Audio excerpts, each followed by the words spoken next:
Good evening दोस्तों, बहुत बहुत स्वागत है वर्ल्ड न्यूज़ के इस प्रोग्राम के अंदर। दोस्तों, आज हम बात करने जा रहे हैं साउथ चाइना सी में फिर से टेंशन बढ़ गई है। चीन और फिलीपाइंस के नेवल शिप्स आपस में टकरा गए, कई लोग जख्मी हुए, घायल भी हो गए हैं। यूक्रेन में और ज़्यादा हथियार भेजे जा रहे हैं ट्रंप के द्वारा वाया नेटो, यानी कि पहले नेटो को दे दिए जाएंगे, उनसे पैसे ले ली जाएंगे, आगे जिसको मर्जी सप्लाई करो। यानी कि बनियागिरी जो है वो पूरे के पूरे शबाब पर है। समुद्रों के अंदर कितना सोना है, कुछ साइंटिस्ट और उनके सर्वे कहते हैं कि इतना सोना है कि जिसकी आप कल्पना भी नहीं कर सकते हो, यू कांट इवन इमेजिन। लेकिन उसको निकाला कैसे जाए, ये शायद एक बहुत बड़ी समस्या है। मुकेश अंबानी ने नरेंद्र मोदी को 75 साल पूरे होने पे बधाई दी है। चलिए हम भी बधाई दे देते हैं। मोदी जी, आप शतायु हो, स्वस्थ रहें। लेकिन उनका कहना है कि आप 2047 तक मैं चाहता हूं कि भारत के प्रधानमंत्री रहें। भाई, ऐसा जुल्म मत करो। हमें ऐसा प्रधानमंत्री 2047 तो छोड़िए, 2025 के एंड तक भी नहीं चाहिए। बाकियों की तो बात छोड़ो साहब। बांग्लादेश के अंदर आर्मी क्या कर रही है अमेरिका की। चटगांव में पूरा होटल बुक कर लिया साहब, लेकिन होटल के रजिस्टर में किसी का नाम नहीं है। कमाल की बात है। माजरा क्या है, और मैंने कल भी इसके ऊपर बात किया था। तो आप सबका बहुत बहुत स्वागत है। गुड इवनिंग, नमस्कार, आदाब और सत श्री अकाल। चलिए पहले बांग्लादेश की बात कर लेते हैं। अमेरिका की आर्मी वहां पर क्या कर रही है भाई साहब। 120 ऑफिशियल्स हैं उसके, चटगांव के एक बड़े होटल में रुके हैं, और होटल का नाम वहां पर किसी के नाम पर, ये जो शो करना अंदर कौन रह रहा है कोई नाम पता नहीं लिखा है। 10 सितंबर को चटगांव पहुंचते हैं 120 अधिकारी। जी हाँ, और जापान के योकोटा जो एक एयरबेस है वहां से आते हैं। अब सवाल ये पैदा होता है कि वहां पर ये रेडिसन ब्लू होटल है, ऑफ कोर्स 5 स्टार होटल है, रेडिसन ब्लू होटल है, वहां पर चेक इन करते हैं। अब वहां पर एक नॉर्थ ईस्ट न्यूज़ है, उसने अपनी रिपोर्ट में दावा किया पहले 85 रूम्स बुक किए गए थे। जी हाँ, लेकिन गेस्ट रजिस्टर में किसी का भी नाम दर्ज नहीं है। जी हाँ, 14 सितंबर को चटगांव के शाह अमानत एयरपोर्ट पे इजिप्ट की एयरफोर्स का एक ट्रांसपोर्ट प्लेन भी वहां पर उतरा था।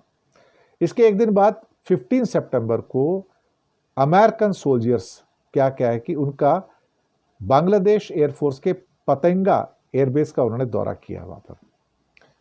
20 सितंबर को ये अमेरिकन सोल्जर्स वहां से चले जाएंगे। अब ये क्या करने आए हैं। कुछ दिन पहले की बात है, 31 अगस्त को ढाका के वेस्टर्न होटल में एक अमेरिकन स्पेशल सोल्जर के ऑफिसर का एक डेड बॉडी मिला था। डेड बॉडी 50 साल का टेरेंस ऑरवेल जैक्सन। ये कैसे मारा गया वहां पे, किसने मारा उसको, कोई इसके ऊपर बातचीत नहीं कर रहा है। ना बांग्लादेश की पुलिस, ना अमेरिकन ऑफिशियल्स, कोई भी इसके बारे में, सब कुछ सीक्रेट चल रहा है। लेकिन बांग्लादेश की आर्मी अनकंफर्टेबल है। मैंने कल भी एक रिपोर्ट में कहा था कि अमेरिकन आर्मी इतनी ज़्यादा तादाद में यहाँ पर क्यों आ रही हैं, और वहाँ पे टाइगर लाइटनिंग 2025 और एक ऑपरेशन लाइटनिंग में वो हिस्सा लिया था उन्होंने। अब इसका ऑब्जेक्टिव जो है वो ये है कि पीसफुल जो हमारे एक किस्म से लोकेशंस हो सकती हैं उसको बेहतर करना, और वहाँ पर पीस एंड स्टेबिलिटी को बढ़ावा देना है। लेकिन यही सारी चीज़ें तो नेपाल में भी की गई थी, जहाँ पर पीस और स्टेबिलिटी को बढ़ाना, डेमोक्रेसी को बढ़ाना। और जब यूएस एड ने $900 बिलियन झोंक दिए 5 साल में, तो मकसद तो तख्ता पलट था ना उसका। एक तख्ता पलट तो हो चुका शेख हसीना का, अब दूसरा इनको क्या चाहिए भाई। मुकेश अंबानी, जी हाँ, दुनिया के रिचेस्ट आदमियों में से एक, कहते हैं कि मैं चाहता हूं कि प्राइम मिनिस्टर मोदी हमारे कंट्री के प्राइम मिनिस्टर 2047 तक रहें। 2047 तक। वो बोलते मैंने आज तक ऐसा नेता नहीं देखा। भाई, हम तो 2025 तक ही बर्दाश्त कर चुके हैं, इससे ज़्यादा की बर्दाश्त नहीं है। अगर आप कहते हो कि 22 साल तक और जिंदा रहें, भैया हम तो कहते हैं जिंदा रहें, शतायु रहें। शतायु हम कहते हैं 100 साल की उम्र हो आपकी भाई, तो 100 साल की उम्र के लिए भी आप बहुत ज़्यादा हो गया तो 2050 तक रहेंगे। लेकिन 100 साल की उम्र में भी आप प्राइम मिनिस्टर रहना चाहते हैं, ये मुकेश अंबानी चाहते हैं। और फिर कहते हैं कि मैं अपनी ओर से, रिलायंस परिवार की ओर से उनको शुभकामनाएं देता हूं कि जब भारत की आज़ादी के 100 साल होंगे वो मेरे देश के प्रधानमंत्री बने रहें। भाई कुछ ज़्यादा नहीं सोच गए हैं? कमाल की बात है। मुकेश अंबानी जी, जब आपके पिताजी तो 70 साल के भी नहीं हुए थे, ऊपर चले गए थे और आप अपने पैसे से उसको बचा भी नहीं पाए थे, तो अब आप कैसे बचाओगे? देश की आज़ादी का कहते हैं अमृत काल चल रहा है, जीवेद शरद शतम। तो ईश्वर ने नरेंद्र मोदी को अवतार पुरुष के तौर पर भेजा है। अब उनको जी अवतार बना दिया, यानी कि वो क्या है, राम और कृष्ण बन गए साहब। ये कौन कह रहा है? मुकेश अंबानी। भाई कुछ तो शर्म कर लो। या सत्ता और पैसे का लालच इतना ज्यादा हो चुका है कि आप कुछ भी वाहियात कहते रहोगे। आप ये कह सकते हो कि हाँ 100 साल तक जियो, तो हम भी कह रहे हैं, लेकिन ये कहना कि भाई साहब 100 साल तक इंडिया के प्राइम मिनिस्टर बने रहो, तो भाई तो पता नहीं तब तक कंट्री भी रहेगा। अगर मोदी जी रह गए ना तो ये कंट्री नहीं रहता। ये कंट्री कितने टुकड़ों में बटेगा मोदी के रहने बाद, भगवान जानता है। इसके बाद आते हैं हम साउथ चाइना सी के अंदर हंगामा थोड़ा बढ़ गया है। चाइना और फिलीपाइंस के जहाज आपस में टकराए, कई जख्मी हो गए और चाइना की कोस्ट गार्ड ने फिलीपाइंस के जहाज पर वाटर कैनन से हमला किया। चाइना ने फिलीपाइंस के जहाज पर टक्कर मारने का आरोप लगाया। फिलीपाइंस का कहना है कि वो तो उनका जहाज जो था वो मछुआरों को, फिशरमैन को हेल्प करने के लिए आया था। फिलीपाइंस का भी एक बंदा उसमें घायल हुआ।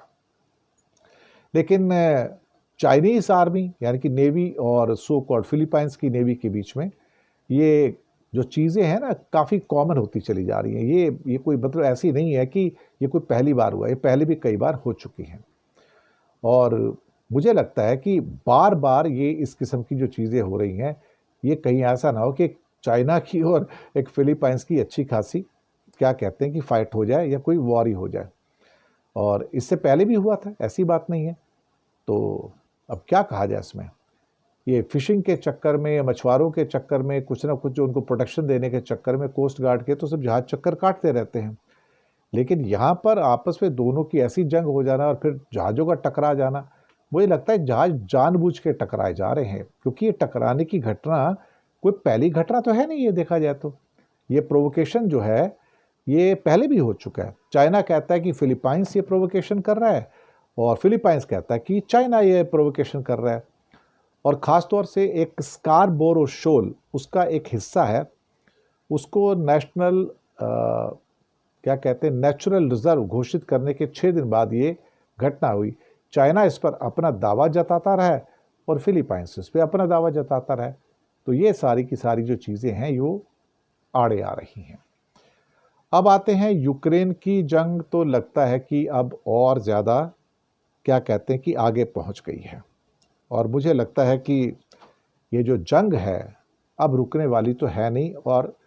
और हथियारों की सप्लाई अमेरिका ने नेटो के थ्रू भेजना शुरू कर दिया है और ट्रंप ने इन देशों से पैसे लिए। तो बनियागिरी का इससे बढ़िया आपको एग्जाम्पल नहीं मिलेगा कि मैं हथियार नहीं दूंगा, मैं नेटो के बाकी देश हैं यूरोप के, उनको हथियार दूंगा, वो मुझे पैसे देंगे, आगे जिसको मर्जी सप्लाई करो, मुझे क्या करना है। दरअसल अभी तक क्या हो रहा था कि जितना खर्चा उठाया जा रहा था यूक्रेन वॉर का, उसका 80-90% तो ले दे के सारा का सारा खर्चा अमेरिका का था। और हेंकड़ी कौन जमा रहे थे? ये ब्रिटेन, फ्रांस, जर्मनी, इटली वगैरह सारे। हाँ देखो हम विरुद्ध हैं, हम सामना करेंगे। पैसा निकालने को वो पीछे हट जाते थे। वो लोग पैसा नहीं निकाल रहे थे, पैसा अमेरिका निकाल रहा था और बाइडेन ने जम के पैसा दिया। ये बाइडेन की चमचागिरी भी करते रहे। अब ट्रंप की चमचागिरी करें कि वो पैसे दे, ट्रंप ने मना कर दिया। ट्रंप ने मना कर दिया तो इनके लाले पड़ गए। अब वो क्या करें भाई साहब, इनकी इकोनॉमी वैसे ही सिंकिंग है सबकी। इवन जर्मनी भी सिंकिंग है आज की, जो सबसे बड़ी इकोनॉमी है। अब इनकी हालत हुई खराब कि अब क्या किया जाए। बोल तो दिया कि हम तो यूक्रेन का युद्ध रुकने नहीं देंगे, जो मर्जी कर लो, एक नया वित्तीय समझौता होगा, फाइनेंशियल एग्रीमेंट होगा। अब उन्होंने कह दिया कि भाई ऐसा है ना कि हम चीज़ें उसको देंगे और ये अमेरिका भी थोड़ी बहुत हमारी मदद करे। अमेरिका ने मना कर दिया। ट्रंप तो बनिया, आपको पता ही है, बनिया मतलब बनिया इन द सेंस कि एक बिजनेसमैन है, वो ट्रांजैक्शनल प्रेसिडेंट है। वो कहता है मैं और पैसे नहीं दे सकता तुमको, पैसे तुम मेरे को दे दो, मेरे से हथियार ले लो और आगे यूक्रेन को देना, जिसको देना तुम ले लो। तो यानी कि पैसे बटोर रहा है वो। अब वो गलती नहीं कर रहा जो पहले उसने बाइडेन के टाइम में की थी। अब ये कहा जा रहा है कि अमेरिका और उसके जो नेटो के मेंबर्स हैं वो बोलते हैं कि $10 बिलियन, $10 बिलियन के हथियार वो यूक्रेन को देने के चक्कर में इस समय। लेकिन डोनाल्ड ट्रंप पैसे निकालने के चक्कर में नहीं है। वो कहता है भी तुम मेरे को 10 बिलियन दे दो, या बहुत ज़्यादा हो गया तो मैं 1 या 2 बिलियन दे दूंगा, बाकी 8 बिलियन तुम दे दो। और अब वो देने में ब्रिटेन की, जर्मनी, फ्रांस की, इटली की हालत ख़राब हो रही है। यार हमारे तो अपने पास पैसे नहीं है, हम तो खुद मरे जा रहे हैं। अब खुद मरे जा रहे हैं तो अब उनको देना पड़ रहा है। अब बोल तो चुके हैं, अब क्या करोगे? अब एयर डिफेंस सिस्टम है, बाकी चीज़ें हैं। हथियार आएंगे कहाँ से? हथियार सारे अमेरिका से आते हैं। तो हथियार बेच के पैसे कौन कमा रहा है? पैसे भी वही कमा रहा है देखा जाए तो ये सारी की सारी चीज़ें जो हैं यहाँ से फिलहाल ये निकल कर आ रही हैं। अब बड़ी मात्रा में सामग्री यानी कि जो वेपन्स हैं वो यूक्रेन जा तो रहे हैं, और हो सकता है कि ये इसमें rockets, artillery systems, interceptors, air defence सब कुछ हैं। पर कहीं ना कहीं मुझे कुछ इस बात का एहसास हो रहा है कि ये युद्ध अभी रुकेगा तो नहीं, लेकिन सभी लोग यहाँ पर क्या है ना कि आग में ना घी डाल रहे हैं। ये तो हो ही रहा है। इसके अलावा कुछ साइंटिस्ट ने पता लगाया कि दुनिया के समुद्रों में लाखों टन सोना है। जी हाँ, लाखों टन सोना है। लेकिन वो निकाला कैसे जाए भाई? ये सोना है कहाँ पे अंदर? क्योंकि समुद्र के नीचे ही पहाड़ हैं सारे के सारे, और वहाँ भी अगर खोजबीन की जाए तो उसके नीचे बहुत सारा सोना है। पर इतना नीचे जाए कौन वहाँ पर, और वहाँ पे कैसे उसको निकाला जाए? वहाँ से नीचे से मिनरल्स निकालने तो आसान है नहीं। लेकिन वो कहा जा रहा है कि हर 10 करोड़ मैट्रिक टन समुद्री पानी के अंदर 1 ग्राम सोना है। सवाल ये कि सोना कैसे निकाला जाए? अभी तक तो सिर्फ ये सर्वे आए हैं कि कई तरीके हो सकते हैं, लेकिन ये इतना एक्सपेंसिव हो सकता है। पता लग रहा है कि जितने का सोना निकल रहा है उससे कहीं ज़्यादा एक्चुअली देखा जाए तो क्या कहते हैं कि आप उसके ऊपर पैसा लगा दोगे तो फिर उसका फ़ायदा क्या है? तो बताया जा रहा है कि उसकी जो कीमत है वो अप्रॉक्सीमेटली 2 ट्रिलियन डॉलर से भी ज़्यादा, 2 या 20 ट्रिलियन डॉलर से भी ज़्यादा की कीमत सोने की हो सकती है। ये तो इनिशियल एस्टीमेट है सिर्फ, और बाकी नीचे ये तो पक्की बात है कि 70% तो ज़मीन जो है वो उसके ऊपर समुंदर है। समुंदर के नीचे सारे पहाड़ हैं। उन पहाड़ों के नीचे कौन कौन से भाई मिनरल्स हैं क्या पता लगता है। तो चीज़ें तो हैं इसमें, तो मुझे भी कोई भी संदेह नहीं है। एक आखिरी खबर पे आते हैं कि अमेरिका में क्या कोई डिस्ट्रेस है? वहाँ पे इतने टैरिफ लग गए, जो चीज़ें महंगी होके जा रही हैं। तो अभी अगस्त के फिगर्स आ गए हैं अमेरिका से। 13 सेक्टर में से 9 सेक्टर्स जो कि कंज्यूमर सेक्टर्स हैं, कपड़ों के या बाकी चीज़ों के, ग्रॉसरी के भी, उसमें सेल बढ़ गई है। अमेरिका में कमी नहीं है, 0.6% की हुई है इन्फ्लेशन को एडजस्ट करके। और ये बताया गया कि 9 out of 13 category posted increase in the sales in America, led by online retailers जैसे कि अमेजोन वगैरह हैं, clothing stores and sporting goods, और कुछ और जो इस किस्म के, इवन व्हीकल की जो सेल है वो भी 0.7%, 0.7% की उसमें भी इंक्रीज हुई है। तो इसका मतलब ये हुआ कि एक चीज़ तो बड़ी क्लियर हो गई है यहाँ पर कि जो साइन पहले बताए जा रहे थे कि अमेरिका बर्बाद हो गया, लुट गया, ख़राब हो गया, उसको खाने की रोटी नहीं है, उसके ऊपर इतना ज़्यादा टैरिफ का बोझ आ गया, हर चीज़ जो उसके अंदर आ रही है वो बड़ी महंगी हो रही है, तो अब उसका क्या होगा।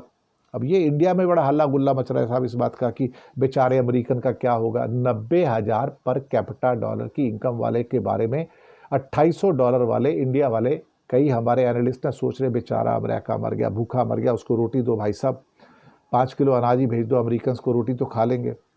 तो इस किस्म की सारी स्टोरी इंडिया में फैलाई जाती है कि अमेरिकन तो बेचारे मर गए हैं, उनका क्या किया जाएगा। अब क्या कहा जाए साहब, चीज़ें जो हैं कुछ इसी किस्म की हो रही हैं। और एक आखिर में मैं एक गज़ा के बारे में ज़रूर बात करना चाहूँगा कि गज़ा इज़ बर्निंग।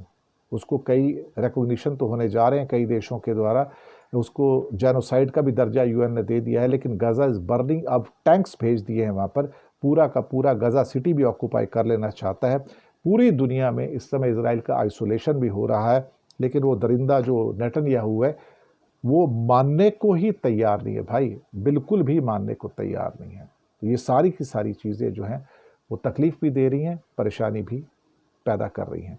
मुझे लगता है कि अमेरिका का सपोर्ट जो मिल रहा है, जिस दिन वो हट जाएगा तो इजराइल भी बर्बाद हो जाएगा। पर हाँ, जिनके ऊपर हमला कर रहा है उनको ये सोचना होगा कि भाई कब तक हमें मारोगे। 65,000 मारने के बाद भी आपके खून की प्यास बुझी नहीं है। तो इसी के साथ आपसे आज्ञा लेते हैं। शुक्रिया आपका बहुत बहुत। और चैनल को सब्सक्राइब कीजिएगा। हो सके तो छोटी छोटी सम फाइनेंशियल सपोर्ट कर सकते हैं। नीचे हमने आपके लिए यूपीआई नंबर और बैंक अकाउंट नंबर दोनों दिए हैं। किसी एक को चुनकर छोटी सी मदद करेंगे तो अच्छी रिपोर्टिंग को आप एनकरेज भी करेंगे। तो बहुत बहुत शुक्रिया आप सबका, आप आए और हंसते रहिए, मुस्कुराते रहिए। Thank you very much and good night.